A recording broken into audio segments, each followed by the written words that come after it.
नमस्कार दोस्तों, स्वागत है आपका अपने यूट्यूब चैनल न्यू हरियाणा संस्कृति पर। आज आपके लेके आए हैं सिंधु घाटी सभ्यता से important MCQ questions part first, जो है आपके आने वाले एग्जाम में बार बार पूछे जाते हैं। अगर आप हमारे चैनल पर नए हैं तो हमारे चैनल को सब्सक्राइब कर लेना और नीचे दिए गए बेल आइकन तो ताकि आने वाली वीडियो का नोटिफिकेशन आपको मिलता रहे। तो चलो स्टार्ट करते हैं अपनी क्लास को।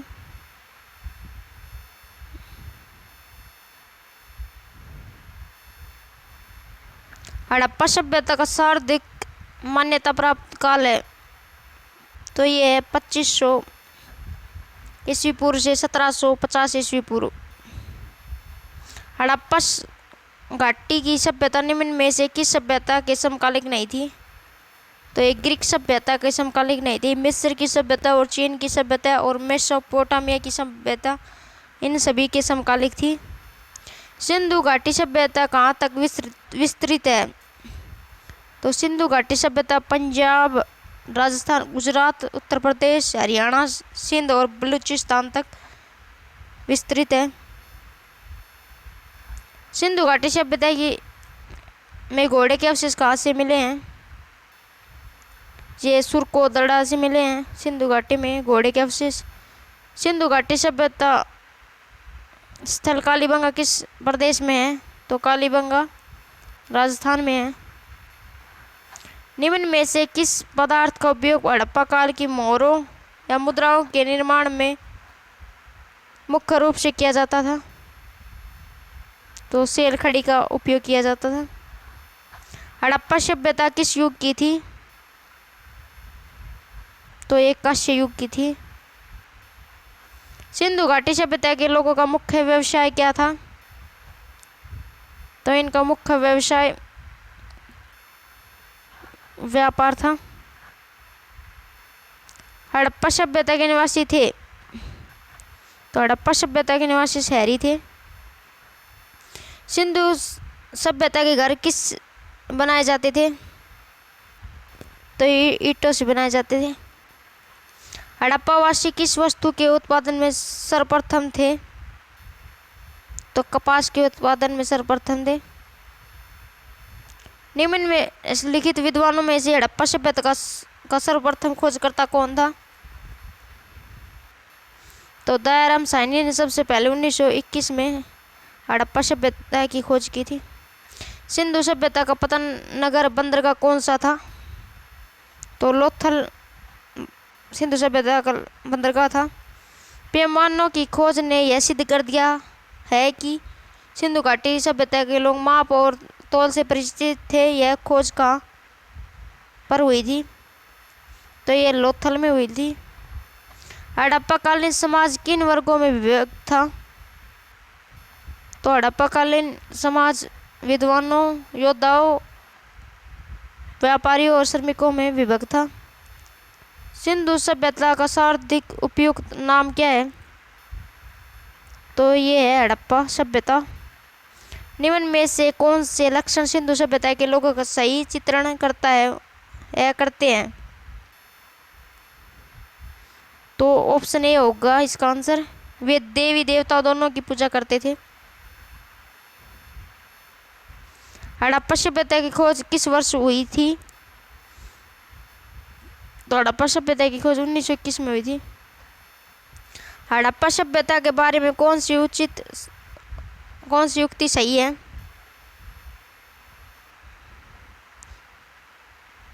उन्होंने पशुपति का सम्मान करना आरंभ किया था।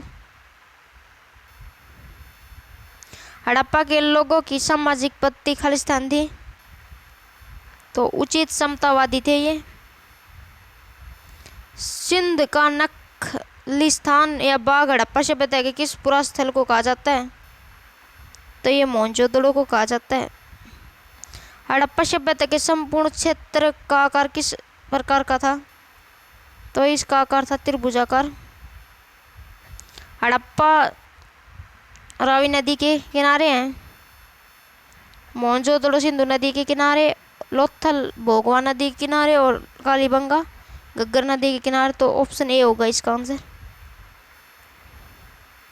हड़प्पा सभ्यता के अंतर्गत हल से जोते गए खेत का साक्ष्य कहाँ से मिले हैं? तो ये कालीबंगा से मिले हैं। सिंधु सभ्यता की ईंटों का अलंकार किस स्थान से मिला है?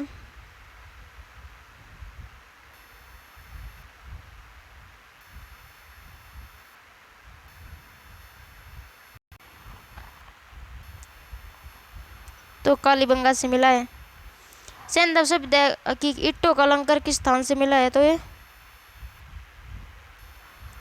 कालीबंगा से मिले हैं।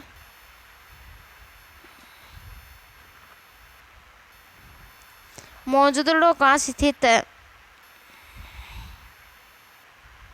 तो सिंध प्रांत पाकिस्तान में स्थित है। सिंधु सभ्यता में वैदरथ स्नागर पाया गया। तो ये मोहनजोदड़ो में पाया गया वैदरथ स्नागर। सिंधु सभ्यता की मुद्रा में किस देवता के समतुल्य चित्रांकन मिलता है? तो आदि शिव के नाम का चित्रण मिलता है। निम्न में से कौन सा हड़प्पा कालीन स्थल गुजरात में था? तो लोथल गुजरात में था।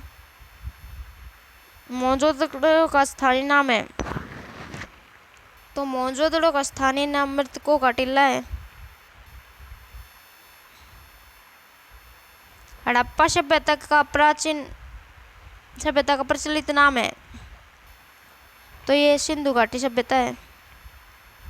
सिंधु स्थलों के उत्खनन से प्राप्त मोहरों पर निम्न में से किस पशु का सर्वाधिक उत्कीर्ण हुआ है? तो मोहरों पर बैल की उत्कीर्ण सबसे अधिक हुआ है। सिंधु घाटी सभ्यता जानी जाती है।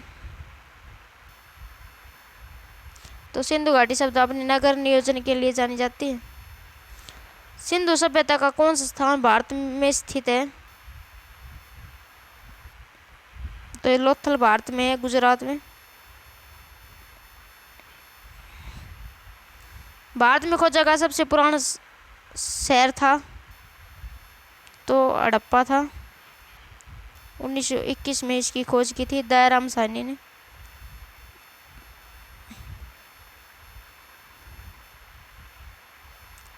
भारत में चांदी की उपलब्धता का प्राचीनतम साक्ष्य मिलता है? तो ये मिलता है हड़प्पा संस्कृति से।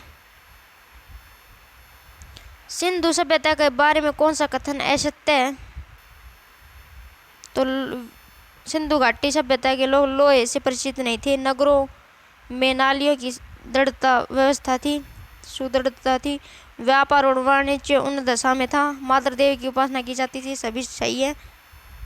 लोहे से परिचित नहीं थी, गलत है। सिंधु सभ्यता की उत्तरी सीमा मांडा जम्मू कश्मीर में है। सिंधु घाटी सभ्यता की दक्षिणतम सीमा दयामाबाद महाराष्ट्र में है। और सिंधु सभ्यता की पूर्वी सीमा आलमगीर उत्तर प्रदेश में है। सिंधु सभ्यता की पश्चिम सीमा सुतकोदोड़ बलूचिस्तान पाकिस्तान में है। इसका आंसर होगा ए। मांडा किस नदी के किनारे स्थित है? तो ये चेनाब नदी के किनारे है। हड़प्पा कालीन स्थल रोपड़ पंजाब किस नदी के किनारे स्थित है? तो ये सतलुज नदी के किनारे हैं। हड़प्पा में एक उन्नत जल प्रबंधन प्रणाली का पता चलता है? तो धोलावीरा से पता चलता है इसका। हड़प्पा के मिट्टी के बर्तनों पर सामान्यतः किस रंग का उपयोग किया जाता था? तो ये लाल रंग का उपयोग किया जाता था।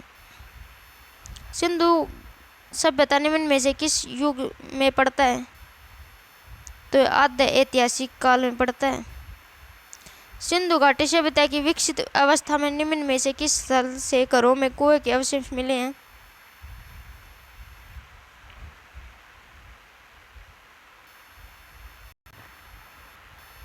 मोहनजोदड़ो से मिलते हैं। सिंधु घाटी सभ्यता को खोज निकालने में जिन दो भारतीयों का नाम जुड़ा है? तो दयाराम साहनी और राखलदास बनर्जी का नाम जुड़ा है। रंगपुर जहाँ हड़प्पा की समकालीन सभ्यता थी, तो पंजाब में था रंगपुर। हड़प्पा और मोहनजोदड़ो की पुरातात्विक खुदाई के प्रभारी थे। इसका आंसर सौराष्ट्र आएगा। सौराष्ट्र होगा इसका। हड़प्पा और मोहनजोदड़ो की पुरातात्विक खुदाई के प्रभारी थे तो सर जॉन मार्शल थे इसके आंसर। निम्न में से किस पशु की आकृति जो मोहर पर मिलती है जिससे ज्ञात होता है कि सिंधु घाटी सभ्यता एवं मेसोपोटामिया की सभ्यता के मध्य व्यापार संबंध है? तो बेल से पता चलता है। सिंधु घाटी सभ्यता के लोग विश्वास करते थे तो ये मात्र शक्ति में विश्वास करते थे। निम्न में से कौन सा सिंधु स्थल समुद्र तट पर स्थित नहीं था?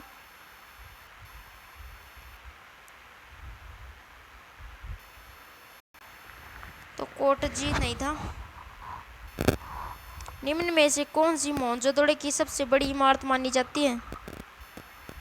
तो विशाल सनागर मोहनजोदड़ो की सबसे बड़ी इमारत मानी जाती है।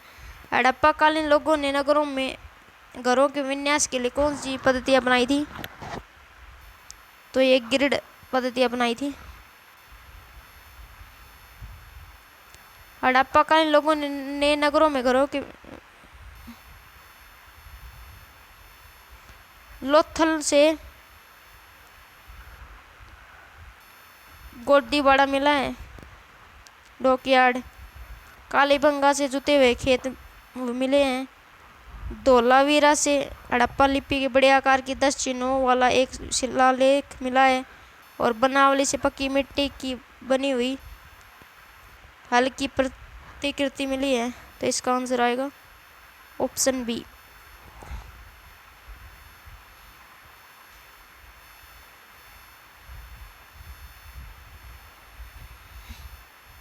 अगर आप हमारे चैनल पर नए हैं तो हमारे चैनल को सब्सक्राइब कर लेना और नीचे दिए गए बेल आइकन दो ताकि आने वाली वीडियो का नोटिफिकेशन आपको मिलता रहे। अगर आपको वीडियो अच्छी लगी तो अपने दोस्तों के साथ भी शेयर कर देना और नीचे कमेंट करके बताना कि वीडियो कैसी लगी। और वीडियो देखने के लिए दोस्तों आपका बहुत बहुत धन्यवाद।